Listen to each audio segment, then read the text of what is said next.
So for some odd reason, in the depths of Twitter and YouTube comments, these two characters have been put against each other in all aspects possible. It would have been easier and made more sense if it was an argument on who would win in a fight, but it was being argued on what was an extremely subjective topic. That topic of conversation being who was a better character. It's hard for anyone to say they like character A over character B because there's always going to be bias when on a topic like that. Reason why? Because people will always look at a character to find more reasons to like it, and those reasons most likely are attributes that they already enjoy in writing or things that they relate with. So what am I doing? Well, I'm the guy who rings the bell for the boxing match to start. I'll be going over the most important attributes of a character, and then I'll be finalizing it all and giving it back to the viewers to decide. So let's talk about our green-haired main characters. This is the first area where we see the two share a bit in common. On Gon, he's a very friendly and cheerful character. His levels of positivity, or more so his level of being unaware, is insane due to him being capable of doing things like bring people together, changing the atmosphere in a fight when he's one of the people fighting, and the ability to puzzle villains.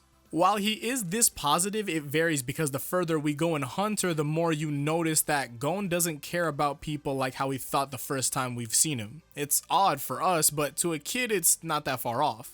He's also as honest as possible because he doesn't have anything in his head that would give him a reason to lie, even if it was to soften the blow of something he needs or wants to say. It's that level of honest that you see a lot of kids have because they don't have any sense on what not to say when approaching certain situations. On Deku, he's also very friendly and optimistic, but he's optimistic for different reasons than Gon. Deku sees that it's better to look at the brighter side of things because he's been unknowingly conditioned to do so. In a world of heroes and consistently seeing All Might do great along with him telling you to do what he does to help the world become a better place, as a kid all you can think of is, well, man, I should really be listening to All Might. That doesn't lighten Deku's positivity at all though, because you would think that a lot of other students would be like Deku since they hold the same influences. It isn't like that. Only a few students still go out of their way to make situations better, but for the most part, a lot of students keep to themselves. But on Deku, he remains to be this positive character regardless of what's done to him and what situation he's in. Mentally, he had originally had two sides of him going at him, and it was a battle of the worst case scenario and the motivation that drives him. These days, the negative side of Deku doesn't exist as much, but the traces of it can be considered on how he ends up viewing the realistic possibilities of a situation. He's also a very timid character and, in many ways, an oddball.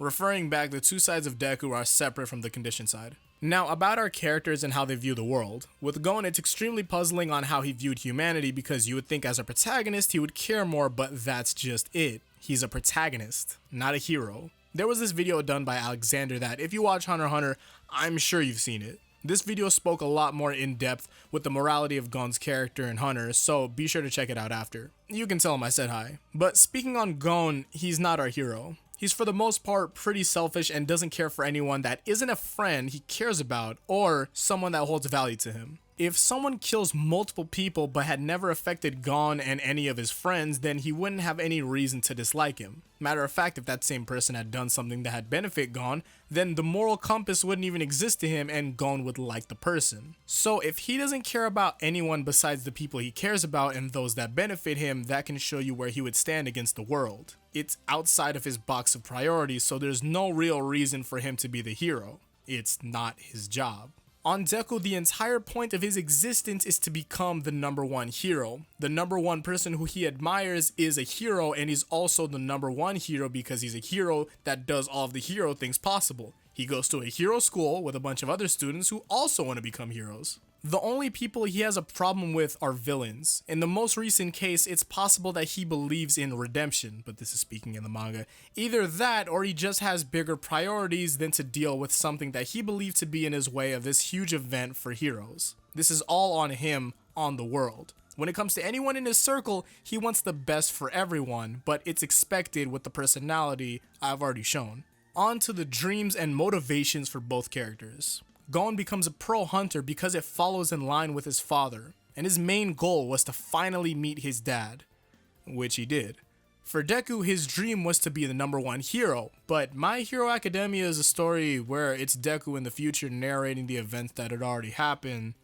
I'm sure that there was even a quote on him saying that it's him narrating on how he became the number one hero, which means he had already done so. So Hunter was a journey to a goal that we met, and is still going, while My Hero is a story that we've never heard of, but it's already happened. Following the traits of both characters. Gon is great with animals, which is believed to be a common trait with great hunters, like father like son. While being a hunter who has his moments to where he's outsmarted the opponent, Gon is a very simple-minded kid. He doesn't like thinking. No, really, he doesn't like thinking. Run a math question by him and it's like the gears in his head got stuck by the numbers that you just gave him. Along with being a simple-minded kid, he has that one kid attribute that a lot of people find inconvenient. He's honest. Brutally honest. The type of honest combined with being unaware on things like how to react to create things like those odd situations where someone says how old they are and then all you can do is be in fear for the repercussions Gon's about to face. Though it's not all that bad since Gon's best friend Killua matches his honesty with being sassy towards the same person and it's a good team combo. The following Deku traits consist of everything created by his positive and timid nature. His expressions in My Hero are very... Well, what's the word for it? Expressive? Passionate? It's something. It's definitely something. Him doing this, I don't even know what to call this. It's definitely something.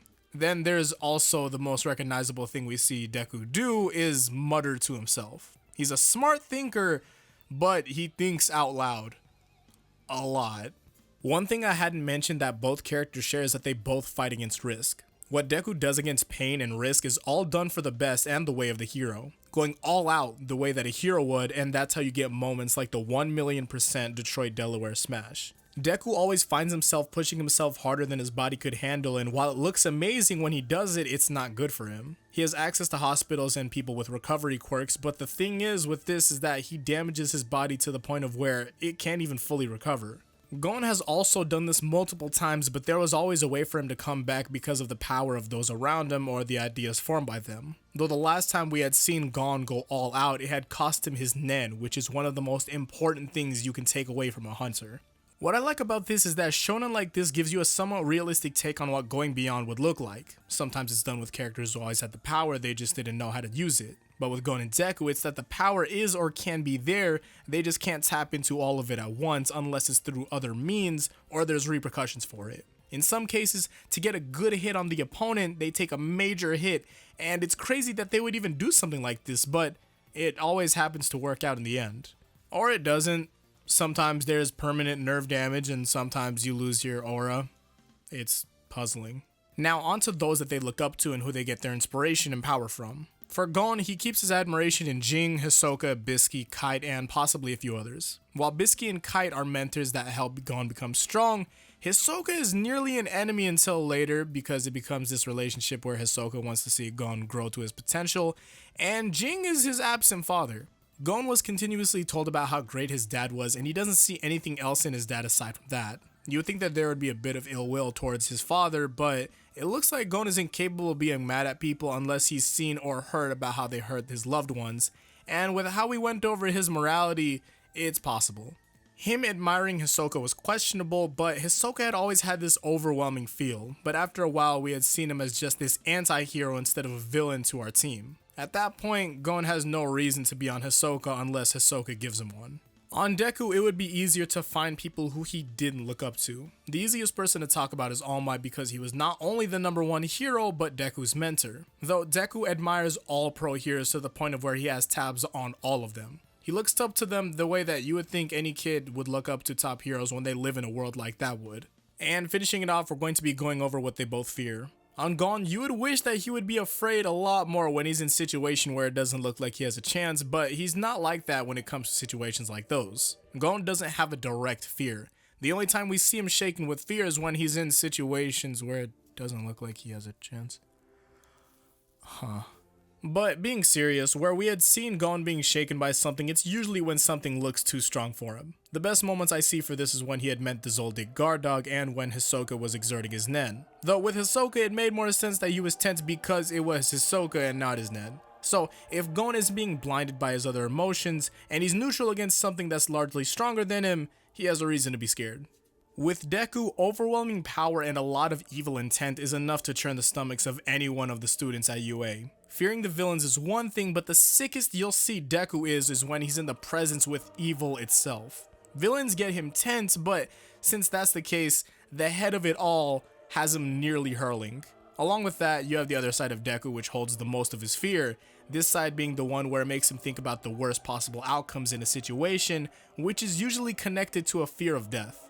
But one thing that both Gon and Deku have in common here is that they usually have a feeling of passion of some sorts that drives them past the fear that they hold. And that's all the attributes I found to be the most important. Now, personally, I thought that just showing their motivations and dreams were enough to show that these two characters are odd for comparing, and you're better off looking into more characters to compare, but you know that people are going to do it anyways. It's easy to say that it's subjective on what's good in terms of writing in a character, but that's as real as possible.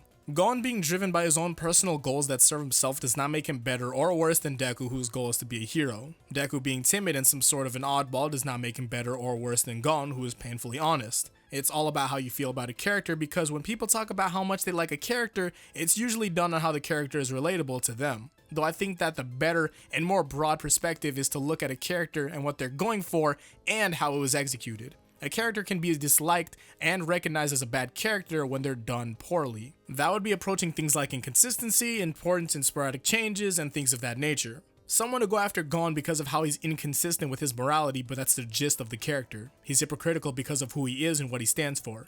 And someone to go after Deku because it looks like his intelligence may be inconsistent at times, but that's because of who he is, how emotions affect the thought process and all of those other things like that. That's why for the end of it all, I want to see the rest from everyone in the comments. I want to see what you enjoy and dislike about both characters. I have yet to find something I dislike about either, and I wish that I had a bias towards a character to tell you why I would like one more than the other, but my love for characters circulates on how well they did their role in the anime and the execution of their character. So far, I feel like they're done great. While Hunter is possibly one of, or if not the best shonen of all time, I like My Hero too. You guys can keep up with me on my media in my description, and thank you all for watching. But before I end it all, I know some will ask the long-lived question on who would win in a fight, Gon or Deku. I'll be sure to go over that in the video too, whether or not the support is there, because I love the franchises. So, thank you guys for watching. Hope you guys come back in the next one. So until then, peace out and Godspeed.